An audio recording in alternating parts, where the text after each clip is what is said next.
She smiled as the pot boiled without fire, and that was the night Obina realized he was the meal. Welcome to Tales by Steph, a home of interesting African stories.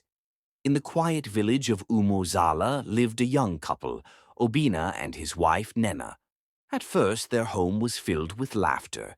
Obina was a strong hunter, proud of his skills, and Nena was known for her beauty and her cooking.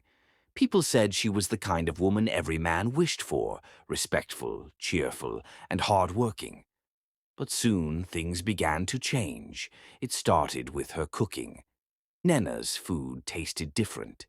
Not bad. In fact, it tasted better than before, almost too sweet, too delicious. Whenever Obina ate, he felt full in his stomach but weak in his body. His strength began to fade little by little. Obina, his friends teased at the palm wine bar. Are you sure your wife is not charming you with food? Look at you. The mighty hunter is shrinking. He would laugh, but deep down he was worried. He knew he was eating well, yet his muscles felt empty, as if something was sucking life from inside him. One evening he asked his wife, Nena, what new spice are you using? The taste is different. She only smiled, her eyes shining strangely in the firelight. It is a secret leaf I found near the river. Don't worry, it makes the food stronger. But Obina did worry. He had hunted all his life, walked the forests like his second home. He knew every leaf and herb that grew there. Yet the smell coming from her pot was one he had never known. One night, Obina had a terrible dream. He dreamt he was lying on their bamboo bed, and Nena was sitting beside him. She was feeding him with her hands, but when he looked closely at the food, it was not yam, not fish, not soup. It was pieces of himself, his skin, his flesh. She smiled gently, pushing the food into his mouth, whispering, Eat, my love. Eat so I can eat too. He woke up sweating. Nena was lying beside him, fast asleep. Or at least, that was what he thought, until he heard her chuckle softly in the dark. The next morning at the market, an old woman selling peppers stopped him. Her eyes were milky with age, but her voice was sharp. Hunter, she said, be careful of women who cook with pots that boil without fire. Obina frowned. Mama, what do you mean? But when he turned to ask more, the woman had vanished.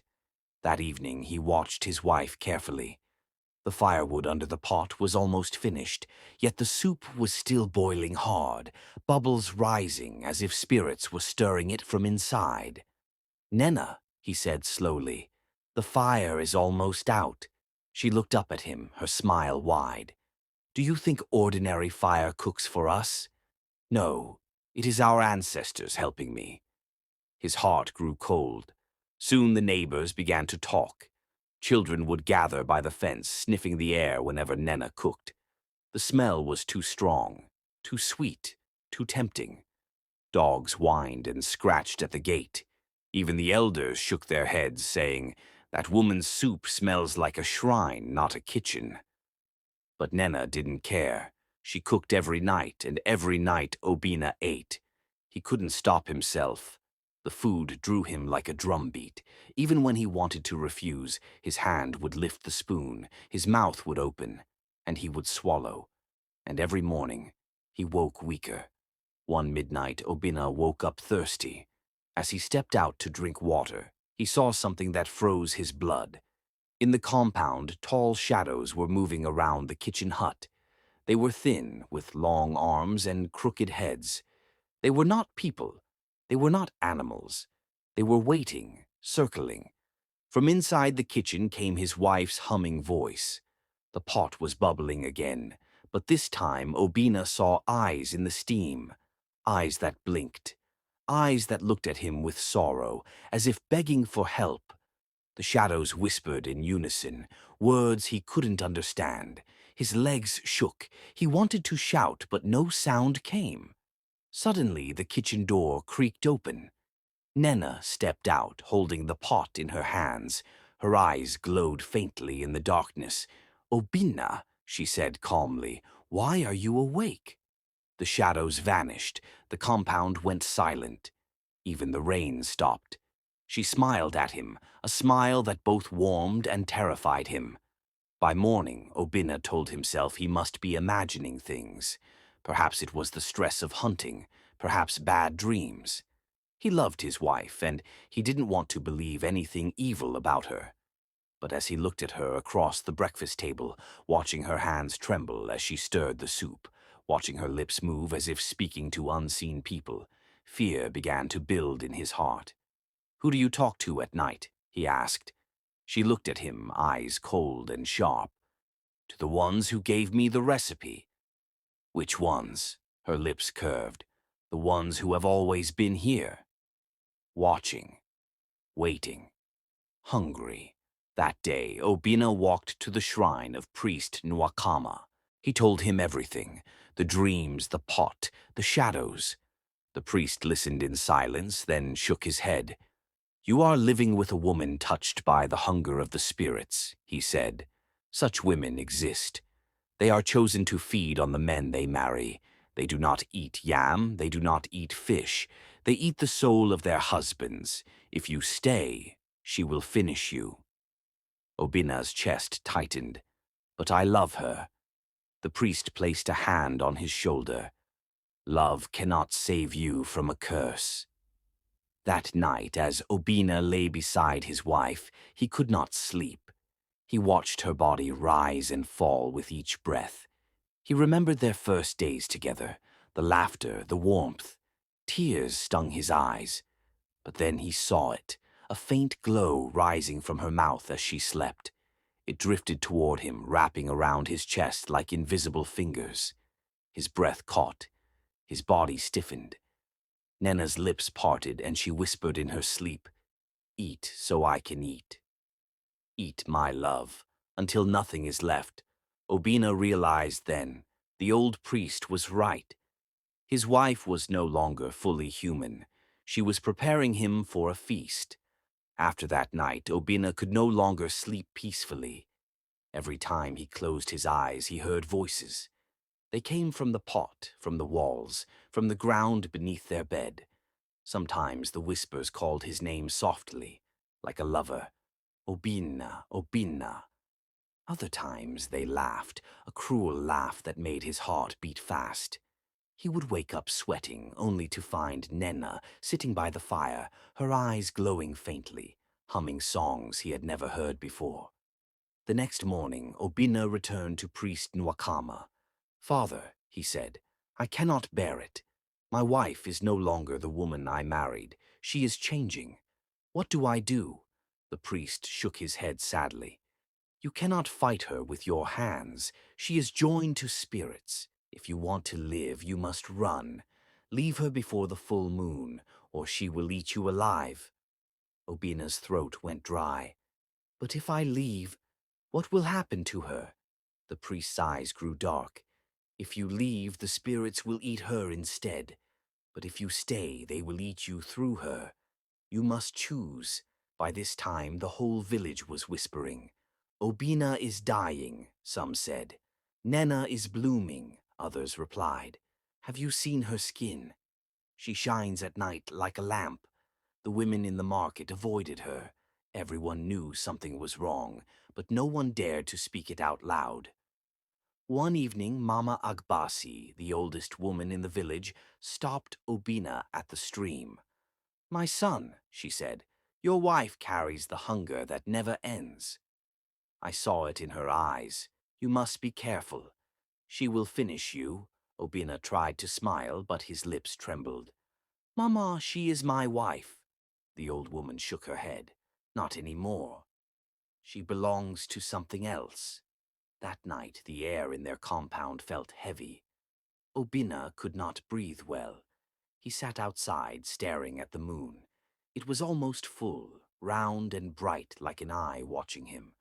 From the kitchen came the smell of soup again, but stronger than ever. The aroma wrapped around him, pulling him inside. His feet moved without his permission. When he entered, Nena was standing over the pot.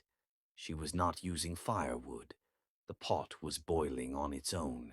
Her face was glowing, sweat pouring down her temples, but she looked more beautiful than ever, frighteningly beautiful. "Sit," she told him softly. "Tonight you will eat well." Obina shook his head. "I don't want food." Her smile widened. "It is not about what you want. It is about what I want. And what I want is to finish you." His knees grew weak. He could not move. The shadows returned, filling the corners of the kitchen. They leaned forward eagerly, waiting. Obina realized the priest was right. The feast was near. The spirits were hungry. And he was the meal. That night, when he finally managed to lie on the bed, he thought he would die of fear. But something stranger happened. As he closed his eyes, he felt warm breath by his ear. A whisper. It was not his wife's voice. It was deeper, darker. "Obina, you cannot escape. She belongs to us. You belong to her, and through her, you belong to us," he screamed and jumped up. Nena was sitting beside him, smiling. "Why are you shouting, my husband?" she asked sweetly. His whole body shook. He pointed at her. "You are not my wife. You are a spirit." Nena laughed softly, shaking her head. "Obina, I am your wife, but I am also more. You will understand soon. The night of the feast is close." Obina could feel it in his bones. His time was running out. The whole village was silent. Even the crickets refused to sing. People locked their doors because they all felt something heavy in the air. Something was going to happen. Inside his compound, Obina could not stop shaking. He remembered the priest's warning, "Leave before the full moon." But now it was too late. The moon was already climbing the sky, round and bright like a plate of fire. Nena came out of the kitchen carrying the pot. Her eyes glowed like burning coal. Her skin shone as if oiled by spirits. The smell of the food was so strong that Obina's stomach twisted, even though he was full. She set the pot on the ground and looked at him with a smile. "My husband," she said softly, "tonight is the night of our joining. Tonight you will give me everything." Obina tried to run, but his legs refused to move. The shadows had already filled the compound. They stretched long arms and pinned him to his seat. Nena knelt in front of him, lifted a spoon from the pot, and fed him. At first it tasted sweet, too sweet, then bitter. Then he felt something leave his body, his breath, his strength, his spirit. He tried to scream, but only a whisper came out. His eyes widened as he saw his own image swirling in the steam, his life boiling away inside the pot. Nena's voice grew louder as she sang. The shadows danced, clapping without hands. The moonlight turned red. Obina's last words were weak. "Nena, why?" Her smile never faded. "Because the hunger chose me, and the hunger chose you." And with that, Obina fell silent. The shadows sank into the ground. The pot stopped bubbling. The compound grew quiet again. But Obina was gone. The next morning, the neighbors noticed something strange. Obina was nowhere to be found. His spear still leaned on the wall. His slippers still sat by the door. But the man himself had vanished. When they asked Nena, she only smiled. "My husband has traveled." But people did not believe her. They had heard screams the night before. They had smelled strange smoke rising from her compound.